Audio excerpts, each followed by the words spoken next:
रघुकुल रीत सदा चली आई, प्राण जाए वर वचन न जाई। હરી ક્યારે વચન ચૂકતા નથી। અરે બા તમે ગમે એટલું ગમે એમ કરીને માંગો પણ હરી એને આપેલું વચન હોય એ પૂરું કરવા આવે જ। પ્રહલાદને આપણે હવારી યાદ, ભક્તરાજ પ્રહલાદ એના પિતા શ્રી હિરણ્યકશિપુ બાપુ તપના બળે એને કેટલું માંગી લીધું કે હું લીલાથી ન મરું, સુકાથી ન મરું, રાતે ન મરું, દિવસે ન મરું, ઘરમાં ન મરું, બારે ન મરું। ભગવાને એવી લીલા કરી કે જે એને માંગ્યું હતું બધું ખોટું પાડી દીધું। અને જેમ માં પોતાના બાળકને એમ ખોળામાં રહે એમ ખોળામાં રાખી ચીરી નાખ્યો। એટલે મારો હરી એકવાર કહી દે કે આમ એટલે પછી એમાં કઈ બીજું હોય જ નહીં, કેવલ ભરોસો। તમે જોવો ને, યાદ કરો મીરાને। બાપુ રાણાજી કટોરા લઈને આવ્યા કે હાલે બહુ તને કૃષ્ણ પરમાત્મા ઉપર ભરોસો છે ને, બીજા ભાઈ મીરા ખટખટ કરતા ઝેરના કટોરા પી જાય અને કાંઈ ન થાય ભાઈ, અંદર ઝેર જ હતું, દૂધ નતું કઈ। પણ બા જેને ભરોસો હોય હરી ઉપર,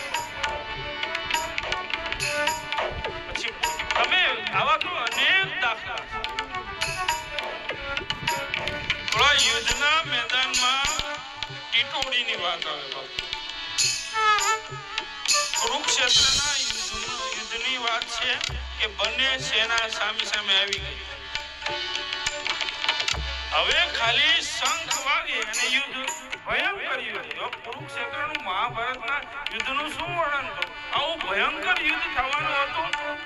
અને ઈ યુદ્ધના મેદાનમાં એક ટીટોડીએ ઈંડા મૂક્યા।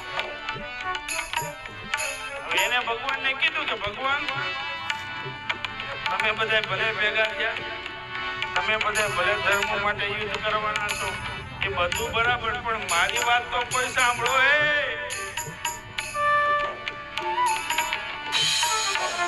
તો કે શું બોલ? તો કે મેં આ ઈંડા મૂક્યા છે, આની રક્ષા કોણ કરશે? અને ભગવાને કીધું, અર્જુન ઓલા હાથીના ગળામાં જે ઓલી ઘંટડી રે ના પાણીમાં બરોબર હાથી આમાં હાલતો હાલતો ઈંડા ઉપર આવ્યો અને ઘંટડીમાં તીર લાગ્યું, ઈ ઘંટ હતો ઈ ઈંડા ઉપર ગોઠવાઈ। 18 દિવસ સુધી યુદ્ધ આવ્યું, ભયંકર યુદ્ધ। મહાભારતના યુદ્ધની શરૂઆત બાપુ જ્યાં લોહીની નદીઓ વહી, તમે આમ જ્યાં નજર કરો ત્યાં મૃત અવશેષો પડ્યા હતા। એવા યુદ્ધના રણ મેદાનની અંદર 18 દિવસના યુદ્ધની અંદર એ ટીટોડીના ઈંડાની રક્ષા મારા હરીએ। કેવળ ભરોસો હોય તો હરી ઈ ગમે એમ બાનું કરીને, ગમે એવો રૂપ લઈને, ગમે એવો અવતાર ધરી ને આવી જાય, કેવળ ને કેવળ હરી। अरे वचन ने विवेकी आमा जे नर ने नारी पांडवा। अरे ब्रह्मादी आमा ब्रह्मादी लागे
ભરોસાની વાત.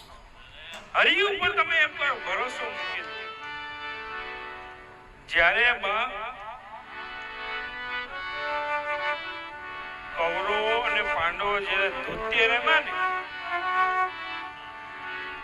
ત્યારે એ કથા તમે બધા સાંભળી છે અને જાણી છે, પણ મારે ભરોસાની વાત કરવી છે એટલે તમને ત્યાં લઈ જાઉં કે એ ધૂત્ય રમ્યા અને એક દાવ બીજો દાવ ધીમે ધીમે ધીમે ધીમે થતો બધું હારી જાય છે અને પછી રાજ્ય હારી જાય છે, બધું હારી જાય અને છેલ્લે પાંડવો હોય એ પોતાની પત્ની દ્રૌપદીને કહે છે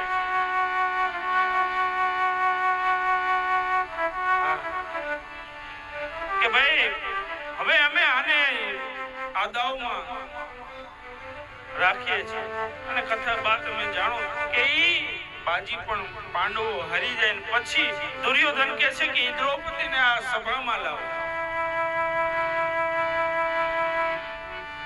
હવે દ્રૌપદીને તો આમાં કઈ લેવા દેવા, એ તો કઈ રેમા નતા, પણ પતિના કર્તૃત્વને લીધે દ્રૌપદીને લાવવામાં અને આ સભામાં કેવા કેવા બેઠા હતા. આ બધાની વચ્ચે જ્યારે લાવવામાં આવે છે અને બધા પાસે ઈ રડતી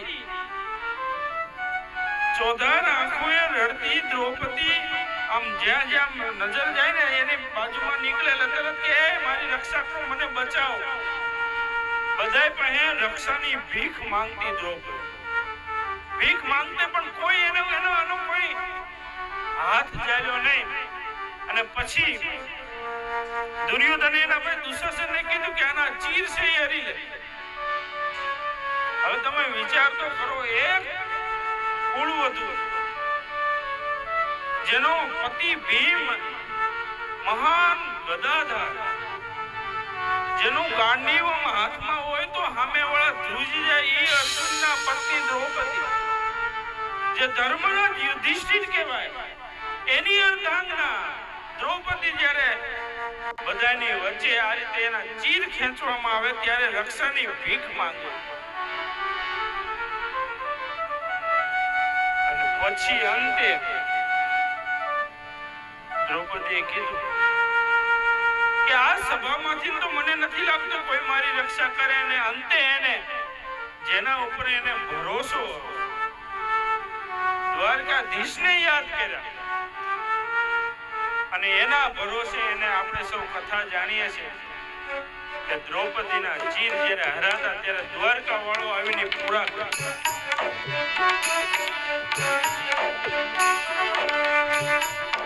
કારણ કે ત્યાં ભરોસાની વાત છે. બધાનો ભરોસો તૂટી ગયો ત્યારે દ્રૌપદીને એક જ ભરોસો હતો કે હવે તો મારો દ્વારકા વાળો આવે. દુર્યોધનને જેથી દુર્મતી સૂજી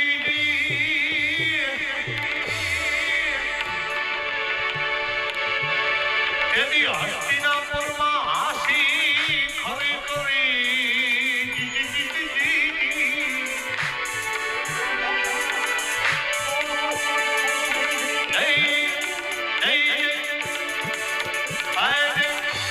દ્વારકાવાળાને ખબર પડી 999 તીર પૂર્યા 999 વાલે તીર તે પૂર્યા આડીઓ ડાળી વગરમણી પૂરણહારો તીર રામદેવ પુરાણહારો તીર રામદેવ સંતોનો સમરથ ધણી પૂરણહારો તીર રામદેવ પૂરણહારો તીર રામદેવ. આ બધી કથાઓમાંથી આપણે એક જ વસ્તુ બા શીખવાની છે કે જો આપણે એના ઉપર ભરોસો મૂકી દઈએ, જેને આપણે ભજતા હોઈએ, એવું નથી કે આનું જ હું તમને કહું, તમે જેને ભજો, જે જગદંબાને માનતા હો, પ્રભુને ઈશ્વરને જેને તમે ભજતા હોય એના ઉપર એકવાર આમ ભરોસો મૂકી દો તો એ બધાના કામ થતા. ઓલી ટીટોડીનું કામ થયું હતું, દ્રૌપદીનું કામ થયું હતું, મીરાનું કામ થયું હતું, તો આપણું શું કામ ન થાય? તો આ બધી આ બધી ભરોસાની વાત છે. મને કંઈ ક્યાંથી થોડી 2-5 મિનિટ જે કંઈ રજૂ કરવાનું છે એ